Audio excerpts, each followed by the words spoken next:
After consultation with stakeholders, the Commission has successfully removed 749 polling units from inappropriate locations to appropriate public facilities or open spaces in line with our policy to guarantee unencumbered access to polling units for all voters.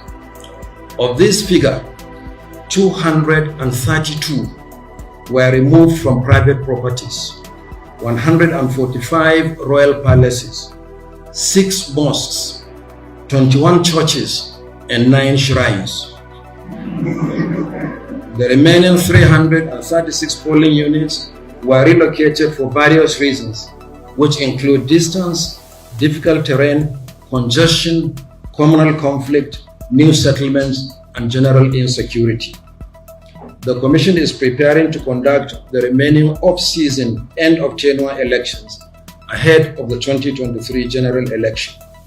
Already, activities listed in the timetable for the Anambra State governorship election are being implemented. So too are those of the FCT Area Council election holding on 12th February 2022. In the sequence of off-season elections, the Ekiti and Osun State governorship elections are holding next year.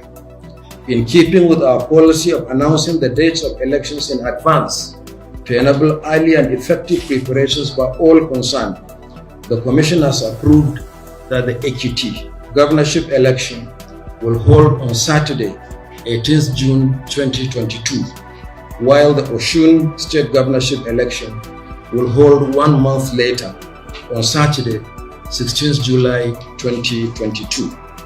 The Commission informed Nigerians that it needed some time to conclude work on the expansion of voter access to polling units by converting the voting points and voting point settlements to full-fledged polling units.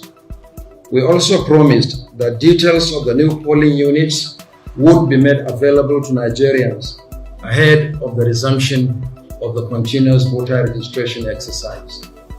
By doing so, fresh registrants and those seeking transfer will know the polling units, and this will enable them to choose their preferred voting locations on election day. As you are aware, the history of creating and expanding polling units in Nigeria has been long and complex. Their adequacy and accessibility in terms of number and location across the country were some of the challenges that had to be addressed in the interest of credible elections. Before 2010, the Commission operated on a round figure of approximately 120,000 polling units. However, a census undertaken by the Commission before the 2011 general election arrived at the precise figure of 119,973 polling units. The Commission also made efforts to relocate many polling units from inappropriate locations such as private residences and properties, palaces of traditional rulers, and places of worship to public buildings accessible to voters, polling agents, observers, and the media during elections.